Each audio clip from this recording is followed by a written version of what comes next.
$20 to tip a New York barista, $25 to tip a Cairo waiter, $0 in Tokyo. Same coffee, same service. 3 different answers to one question. Who is actually paying the worker? 3 receipts landed on the desk this morning. Behind each number, a worker. Maria in Manhattan, Ahmed in Cairo, Kenji in Tokyo. 3 people pouring coffee on 3 continents. One of them will never need a tip. 2 of them cannot survive without one. The tip is never about the customer's kindness. It is about what the employer refused to pay. Every receipt confesses a different arrangement. Every arrangement has a price. Somebody always pays it. First stop, Bryant Park. The tablet spins toward you like a loaded chamber. Bryant Park Cafe, Manhattan. Maria has worked this counter for 8 years. She slides a 12-ounce latte across marble. $16 on the receipt. The tablet spins.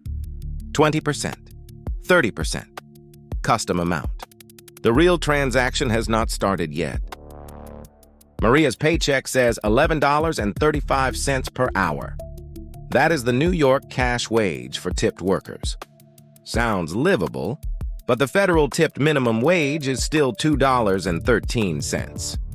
Frozen since 1991. In 21 states, Maria would be earning less than a Happy Meal per hour. The tip is not generosity. It is the floor the law refused to raise. Your $20 breaks down like this: $3 for beans, milk, and cup, $1.60 for rent, $1.40 for sales tax. $11.35 goes to Maria as her hourly wage for 6 minutes of her time. The remaining $2.65 disappears into overhead. Your tip is not a bonus. It is the difference between her shift and her rent. Maria is doing math behind the counter. 467 tips. That is what her rent costs. Not sales. Not hours worked. Tips. Every month. Before she eats. Before she pays for anything else that keeps her alive. The tip jar is not generosity. It is survival disguised as choice. Maria has been applying for a second job for 6 months. Dental receptionist, childcare, data entry, anything that does not measure her worth in percentages at the end of a meal. $11.35 an hour is legal. It is not enough. The law protects the number, not the person. This is custom. This is how America eats.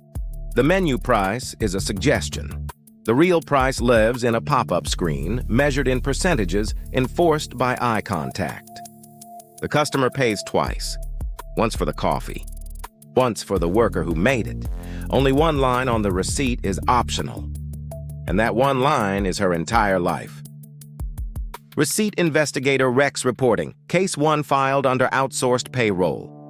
But cross the Mediterranean, and the numbers turn stranger. $25 for coffee in Cairo, higher price. Lower wage, a receipt that taxes generosity before the worker sees a cent. Khan El Khalili Bazaar, tourist district. Ahmed in a pressed white shirt carries a leather folder to your table. $25 for coffee and pastry. More expensive than Manhattan. In a neighborhood built for people who will never notice the price. The receipt shows a 12% service charge.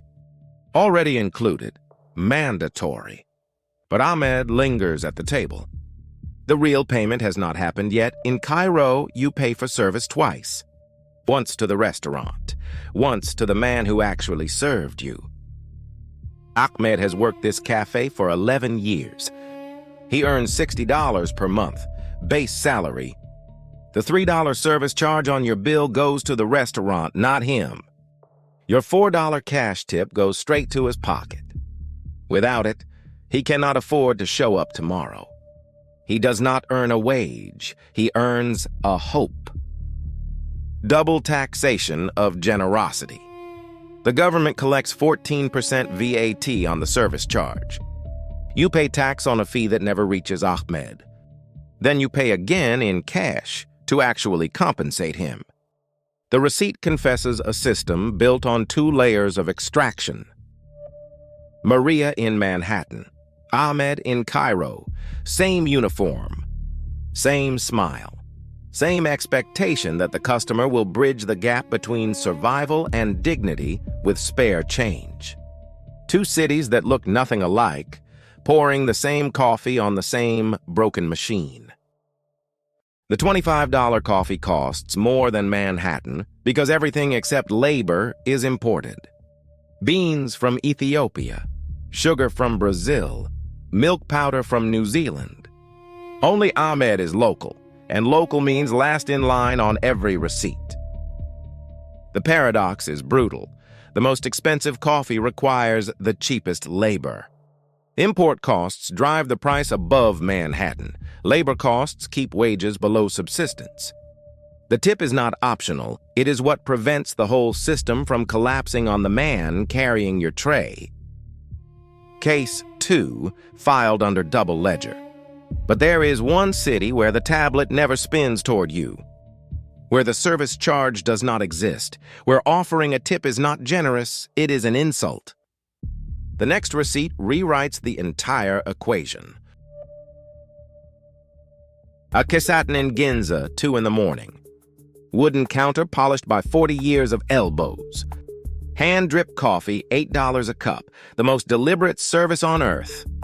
The bill arrives with no tip line, not because the customer forgot, because the register was not built to accept one.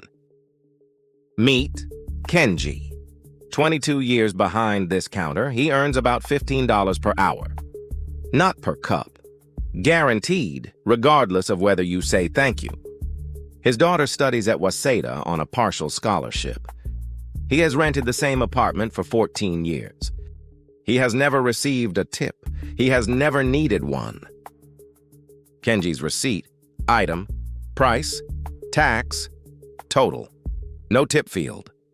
No percentage to calculate. No decision for you to make. The barista is paid before you open the door.